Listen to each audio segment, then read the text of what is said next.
दोस्तों नमस्कार, मैं ओम प्रकाश यादव। आप देख रहे हैं एफडी न्यूज। एफडी न्यूज देखने वाले सभी श्रोता वर्गों से अनुरोध करते हैं कि आप हमारे चैनल पर नए हैं तो प्लीज हमारे चैनल को लाइक सब्सक्राइब कर बेल आइकन को प्रेस कर दीजिएगा, जिससे हमारा हर नोटिफिकेशन आपको सर्वप्रथम मिलता रहे। तो दोस्तों आज हमारे साथ में मौर्य समाज के कई लोग हैं। आज जैसा कि स्वतंत्रता दिवस का महापर्व है, इसी महापर्व पर मुलाकात करने के लिए मौर्य समाज के कई सदस्य नहीं कह सकते हैं, मौर्य समाज के कई अग्रवाल यहाँ पे मौजूद हैं।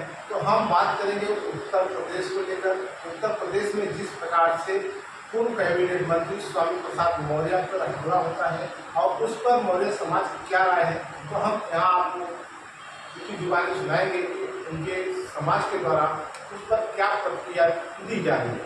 तो सबका आपका हमारे नेचर में हार्दिक स्वागत है। बहुत बहुत धन्यवाद। जो उत्तर प्रदेश में इस समय एक माहौल चल रहा है, एक गर्माहट चल रही है राजनीति को लेकर, जिस प्रकार से स्वामी प्रसाद मौर्य के ऊपर हमला किया जाता है और हमला उस समय होता है कि माला पहराने के नाम पे हमला किया जाता है, इस पर आपकी क्या है? देखिए, सबसे पहले तो मैं आपके चैनल के माध्यम से समस्त देशवासियों को स्वतंत्रता दिवस की हार्दिक शुभकामनाएं और बधाई मंगल कामना करता हूँ। मैं इंदु कुमार मौर्य व्यक्तिगत किसी राजनीतिक विचारधारा से नहीं, बल्कि व्यक्तिगत स्वर्णिम भारत नवनिर्माण सेना और ज्ञान सावित्रीबाई फुले फाउंडेशन, ये दो संस्थाओं के माध्यम से मैं अपनी बात को रख रहा हूँ। ये जो भी हुआ गलत हुआ, कायरों जैसा काम हुआ। और एक मायने में देखा जाए तो जिन लोगों ने ये कृत्य किया है, इनका तो पुरातनी व्यवहार है। जब अखंड भारत के निर्माता चंद्रगुप्त मौर्य, विश्व विजेता सम्राट अशोक मौर्य या उनके 10 पीढ़ियों का अंतिम पायदान पर समापन किया गया, अंत किया गया, मौर्य वंश का सूर्योदय का अंत किया गया, तो वो भी इन्हीं के समाज का था जिसका नाम बृहद्रथ था। धोखे से मारा और पूरे मौर्य वंश का अंत कर दिया। ये जो छोटी सी घटना हुई, इस पे भी मेरा यही कहना है कि अगर असली भारत का मूल निवासी है, डुप्लीकेट नहीं है, नकली नहीं है, तो सामने से आके बात कर। लेकिन मेरा ये कहना है कि मैंने एक वीडियो उस पर लोगों की राय रखा था, उस पर बोल रहे हैं कुछ लोग, अभी भी बोल रहे हैं, जयसवाल हैं, मिश्रा जी हैं, उनका कहना है जो सनातन का विरोध करेगा उसके साथ में यही होगा। और आपने सोशल मीडिया पर देखा भी होगा कि उस व्यक्ति रोहित द्विवेदी को एक सम्मान निधि दिया जाता है। तो आपको ये दोनों चीज़ें किस प्रकार से लगता है? तरफ सनातन का विरोध करोगे तो ऐसा होगा, दूसरी तरफ उसको सम्मान दिया जाता है। देखिए, ये कोई सनातन का विरोध नहीं है, इसलिए नहीं है कि ये सनातन धर्म का जन्म ही जो है तथागत भगवान गौतम बुद्ध के समय हुआ, जिसका भरण पालन पोषण जो है अखंड भारत निर्माता चंद्रगुप्त और मौर्य वंश के अंतिम सम्राटों ने किया। तो सनातन का तो कोई सवाल ही नहीं पैदा होता है। ये जो गुंडावाद, माफियावाद, आतंकवाद, धर्मवाद, जातिवाद, प्रांतवाद, इस तरह की जो देश में कुरीतियाँ फैलाकर लोग फूट डालो राज्य करने का एक आमादा रहते हैं, उसको बढ़ावा देने मात्र कुछ ऐसे क्षुद्र बुद्धि के लोगों की साजिश है, षड्यंत्र है, इसलिए उसे प्रोत्साहित कर रहे हैं, इधर उधर घुमा रहे हैं, हीरो बना रहे हैं। कल के लिए वही नासूर बनेगा और समाज में और तमाम बड़ी बड़ी घटनाएं करेगा। तो अभी हमारे साथ में आप देख सकते हैं कि इधर मौर्य समाज के और लोग हैं। तो इस प्रक्रिया में जो उत्तर प्रदेश की एक गर्माहट है राजनीति में, इस प्रकार से स्वामी प्रसाद मौर्य को लेकर बयानबाजी तेज चल रही है, उस पर आपकी क्या राय है? धन्यवाद। सबसे पहले मैं फिर से एक बार आपके चैनल के माध्यम से सभी भारतवासियों को स्वतंत्रता दिवस की हार्दिक शुभकामनाएं देता हूं। आशा करता हूं प्रेम और भाईचारे बना रहे और संविधान की रक्षा हम लोग करते रहें। मैं कांग्रेस पार्टी का पूर्व जिला प्रमुख, पूर्व महामंत्री रह चुका हूँ और मैं आपके चैनल के माध्यम से बता रहा हूँ कि जब भी यूपी में कोई भी संविधान की रक्षा की बात करता है, ओबीसी, एसटी, एससी की रक्षा की बात करता है, तो कुछ मनुवादी विचारधारा के लोग उसका हमेशा से विरोध करते हैं, सदियों से विरोध करते आए हैं और सदियों से विरोध कर रहे हैं और आज भी वही कर रहे हैं।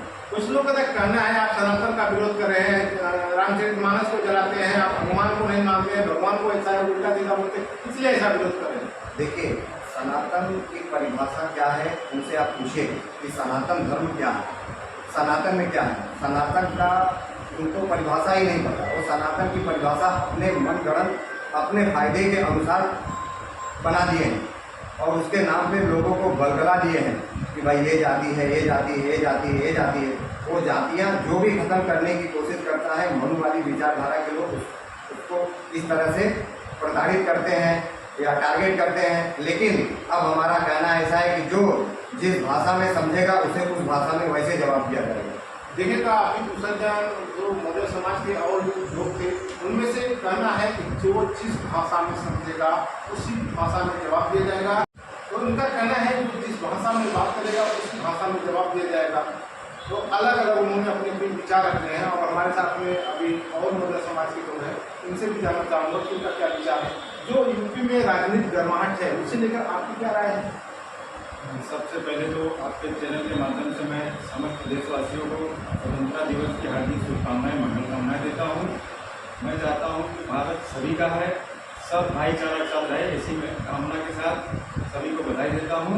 और जैसे कि आपने बात किया कि जो यूपी में जो गर्माहट है, ये जो कितनी भी जो ऊपर मतलब गर्माहट चल रही है यूपी में, जैसे कि स्वामी प्रसाद मौर्य के ऊपर जो हमला हुआ और शायद कभी राज्यपाल का जो भी घटना हुआ, इस तरह की जो मनुवादी जो विचारधारा के लोग हैं, ये एक तरह का उग्रवादी तरह से काम कर रहे हैं और इसको दंगा के रूप देने का काम कर रहे हैं लोग। अच्छा, ये आप बताइए, लोगों का कहना है उत्तर प्रदेश से गुंडा माफियाओं का पलायन है।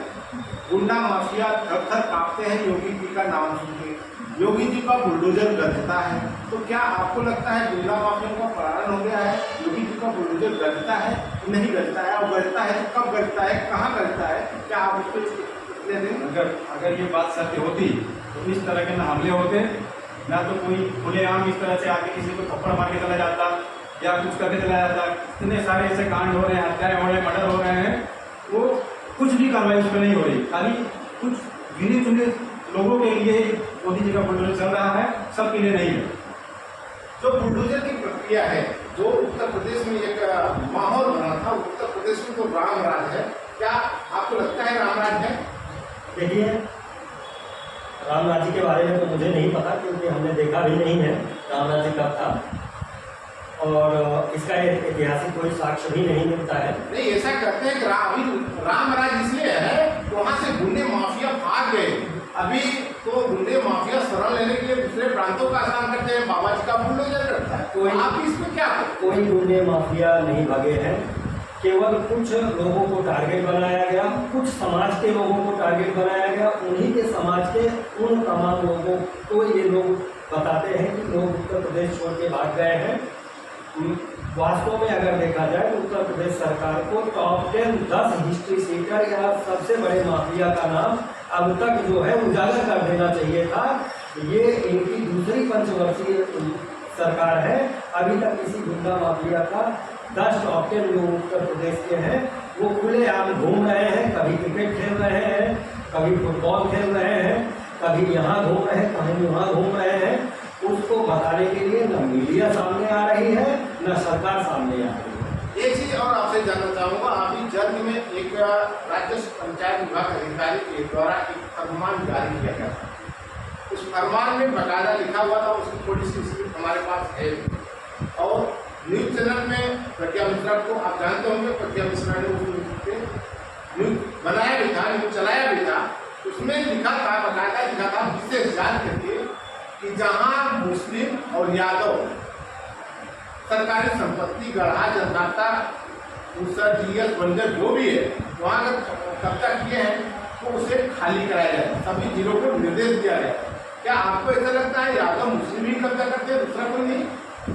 भाई साहब, अगर आज के वर्तमान सरकार में उत्तर प्रदेश में जांच करा ली जाए तो आपको कहीं उससे 4 गुना ज़्यादा आज के वर्तमान के विधायक, सांसद और मंत्रियों के संपत्ति मिलेगी, जो इस तरह का कब्जा जमाए हुए बैठे हुए हैं, जो वहाँ से हिलने का नाम नहीं ले रहे हैं। और जब तक इनको सत्ता संरक्षण मिलता रहेगा, इनको कोई हटा भी नहीं पाएगा।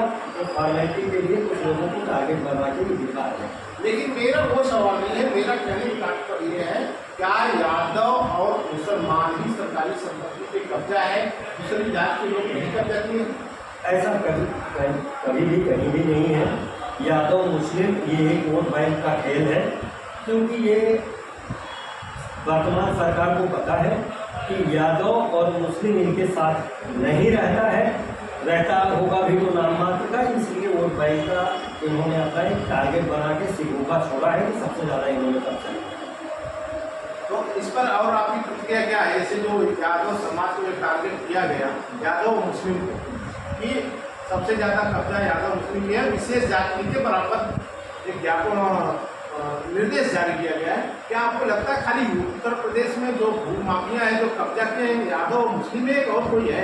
नहीं, ये बिल्कुल गलत है। सिर्फ यादव मुस्लिम ही नहीं है, इसके अलावा बहुत सारी ऐसी जातियाँ हैं, ऊँची जातियाँ हैं, बहुत सारी हैं जिन्होंने कब्जा करके रखा है, उनका कोई सुनवाई भी नहीं होने वाला है। क्योंकि यादव और मुस्लिम को ये इसीलिए टारगेट कर रहे हैं क्योंकि ये बीजेपी वाले ये सोच रहे हैं कि ये हमारे वोटर नहीं, ये टोटल जो राजनीति है, राजनीति